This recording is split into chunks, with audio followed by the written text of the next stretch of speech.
जन अधिकार पार्टी के राष्ट्रीय अध्यक्ष व पूर्व सांसद पप्पू यादव इन दिनों बिहार के दौरे पर हैं। इसी दौरान वे सहरसा पहुंचे, जहां शहर के तिवारी टोला चौक स्थित जाप नेता कुमार अमरज्योति के आवास पर आयोजित प्रेस वार्ता को संबोधित किया।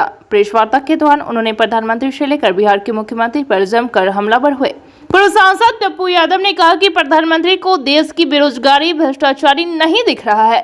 देश में सिर्फ हिंदू मुस्लिम फिलहाल अभी चल रही है, वहीं बिहार में अपराध चरम पर है।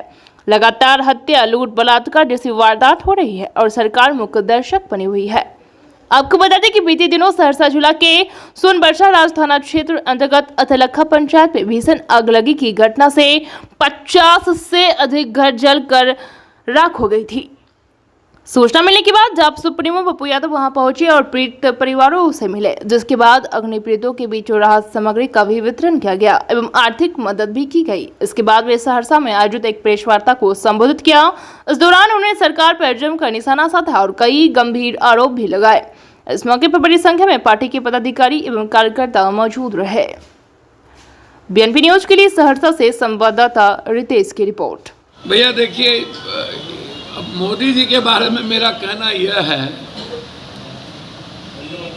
कि पहले दुनिया में इतना बड़ा झूठ हम धरती पर अफरे और इतना बड़ा मतलब काला धन से लेके 15 लाख,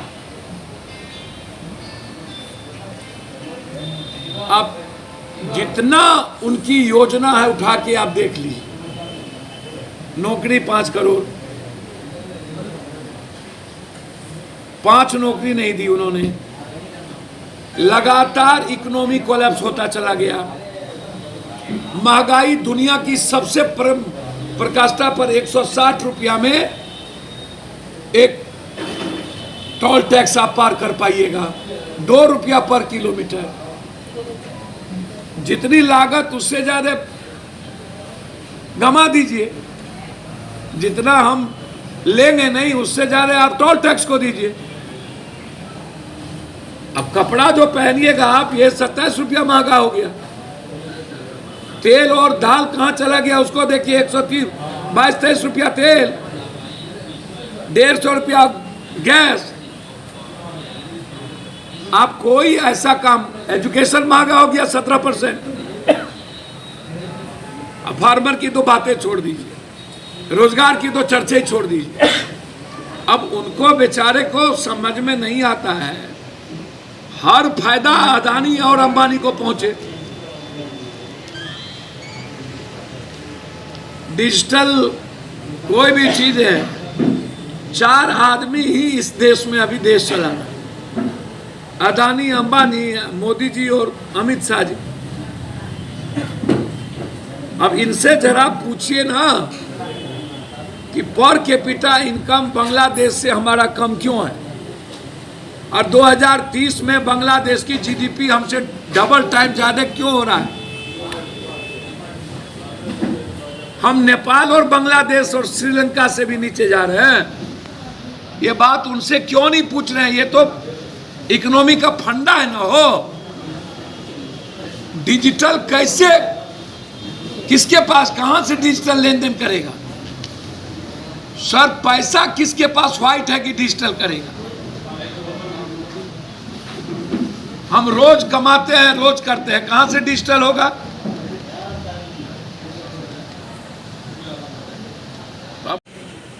हमसे चर्चा करिए आप कि जहानाबाद में चाचा भतीजा को गोली मार दी, पटना में 2 सगी बहन का बलात्कार हुआ, मधेपुरा में एक पासवान की हत्या कर दी। आप हमसे बात करिए महंगाई पे, हमसे बात करिए पूरा देश नफरत के माहौल में चल रहा है उस पे, हमसे बात करिए रोजगार पे। आप नौटंकी